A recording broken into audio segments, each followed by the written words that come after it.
Kemudian, nah ini kita masih setengah sebenarnya.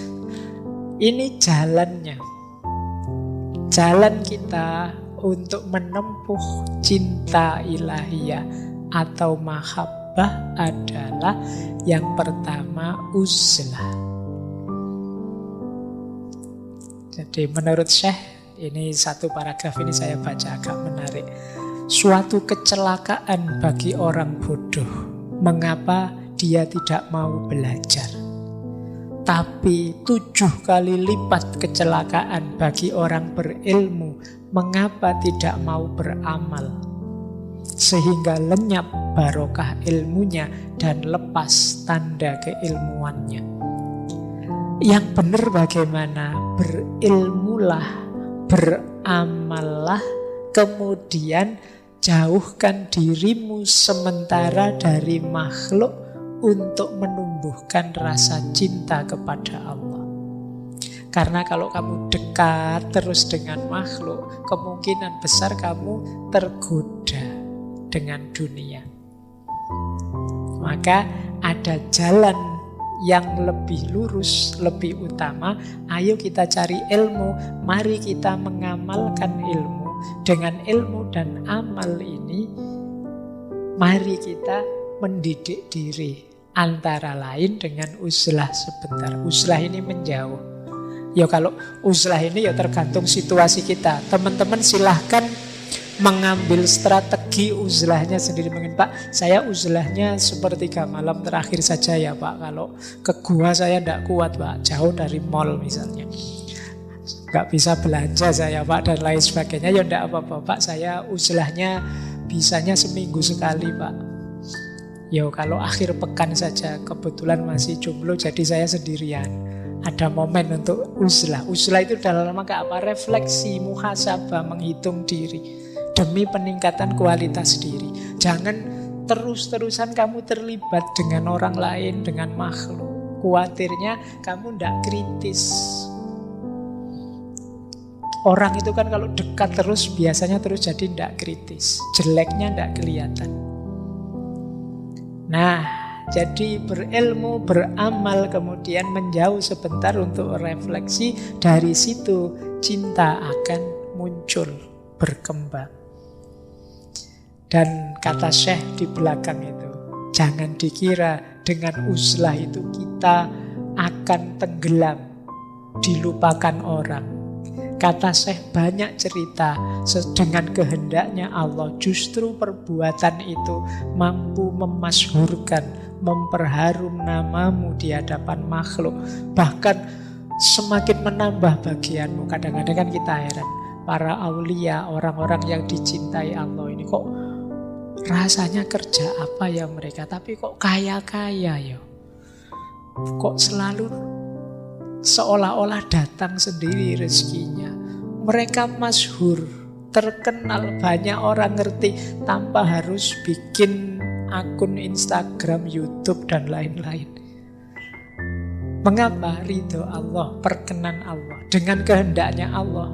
Kalau Allah menganggap bahwa kemasyhuranmu bermanfaat bagi umat, insya Allah akan ditakdir masyhur, harum nama demi kemanfaatan makhluk.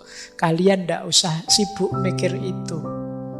Sibukmu adalah memperbaiki diri, mencintai Allah setulus mungkin.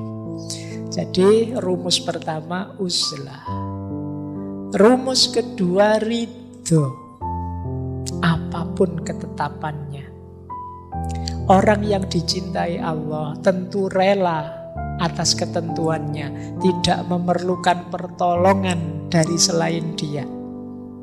Baginya kepahitan seorang fakir adalah kenikmatan. Ridho kepadanya dan merasa nikmat jika bersamanya. Letak kaya itu di pikiran. Nikmat jika sedang merasakan sakit, jinak jika berada dalam ketakutan. Alangkah beruntung wahai orang yang sabar, wahai orang yang rela, wahai orang yang memadamkan hawa nafsunya. Saya lanjutkan. Pecinta Allah adalah tamu di sisinya. Dan tamu tidak milih makanan, minuman, pakaian yang disediakan oleh tuan rumah dalam segala situasinya. Namun jika ia senantiasa terus-menerus berdiam, sabar, rela, maka kepada tamu yang seperti itu katakan, gembiralah atas apa yang engkau lihat dan jumpai. Jadi ini maksudnya, cirinya untuk jalan kita mendapatkan cinta pada Allah adalah ridho. Kita ini ibarat tamunya Allah. Kita ini sahabat yang sedang bertamu kepada Allah. Makanya kita dekat dengan Allah. Tamu yang baik itu ndak milih, ndak pesen makan minum, milih makanan. Kan kita kalau bertamu kan ndak pesen. Wah, saya bertamu siang-siang nih haus, saya minta es teh 2, es teh, kan ndak begitu. Terserah saja tuan rumah ngasih apa, aku ridho, aku rela. Ini menunjukkan kita sayang pada yang kita tamui, yang kita dekati. Dan percayalah, yang kita tamui itu, kalau dia sayang pada kita, karena ini Allah pasti sangat sayang pada kita, yang diberikan pasti yang versi terbaik untuk kita. Meskipun karena keterbatasan kita, mungkin kita sering kurang bisa membaca versi terbaik ini. Kadang-kadang kita membacanya dianggapnya itu siksaan, dianggapnya itu ujian berat, padahal mungkin manfaatnya banyak. Kayak kita bertamu terus disuguhi jamu misalnya, itu kan bagi kita, wah, orang bertamu kok disuguhi jamu, ya ini dianggap kita orang sakit, apa pahit loh, itu ndak enak diminumnya. Kita ndak sadar bahwa disuguhi jamu itu nanti selesai bertamu kita akan segar luar biasa. Daripada kita disuguhi teh yang sangat manis, yang nanti begitu pulang nanti gula darahnya naik misalnya, dan lain sebagainya ilustrasinya. Maka ridhoi saja, relakan saja apapun pemberian Allah. Nah, jalan mahabbah yang lain adalah ibadah. Jangan lupa Syekh Abdul Qadir Jailani itu selain sufi juga faqih. Jadi beliau madhab Hambali. Bahkan ada yang bilang beliau ini pernah jadi mufti di Mesir. Nah, kata Syekh, jika ibadahmu benar, pasti Allah mencintaimu.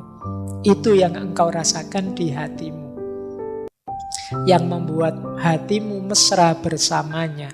Takorrub pun tanpa disertai susah payah, dan engkau tidak merasa kesepian karena Allah bersamamu.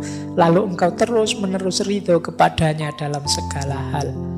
Bahkan andai saja dunia ini terasa sempit dan peluang-peluangnya tertutup bagimu, engkau merasa Allah yang maha luas tetap bersamamu. Jadi orang yang mencintai itu, jalur yang diambil adalah jalur ibadah, pengabdian total sepenuhnya kepada Allah. Jadi kalau ada yang nganggap wah sufi itu sudah tidak sholat lagi, tidak ibadah lagi, tidak.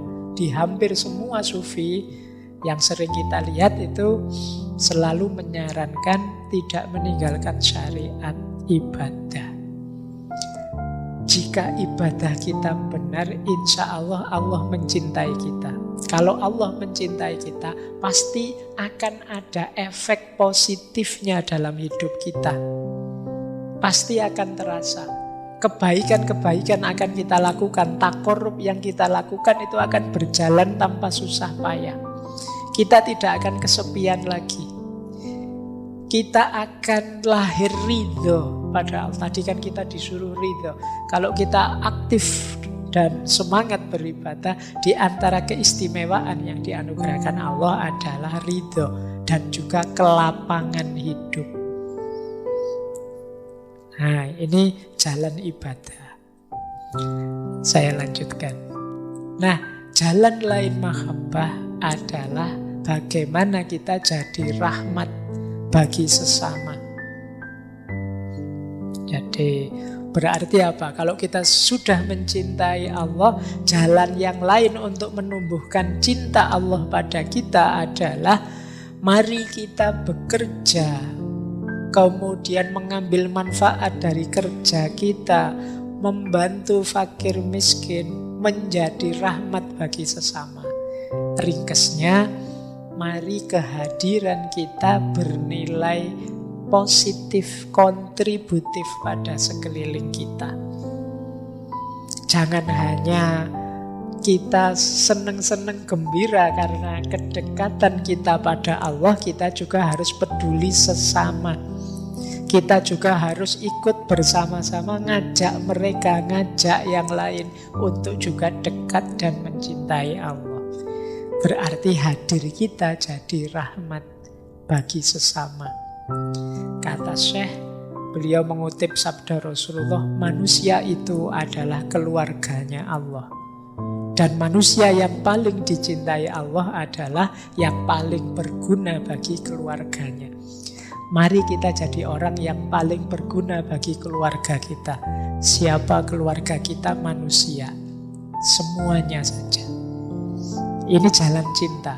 Jadi jalan untuk menumbuhkan cintanya Allah pada kita dan cinta kita kepada Allah. Nah, jalan yang lain adalah melakukan segalanya demi dan untuk Allah. Jadi kalau ini sudah sejak awal tadi kita jelaskan, orang yang mencintai itu melakukan apapun niat awalnya karena Allah dan tujuan akhirnya untuk Allah. Mengapa aku melakukan ini? Karena aku tahu Allah ridho dengan yang aku lakukan ini dan tujuannya juga untuk Allah. Jadi dari Allah menuju Allah.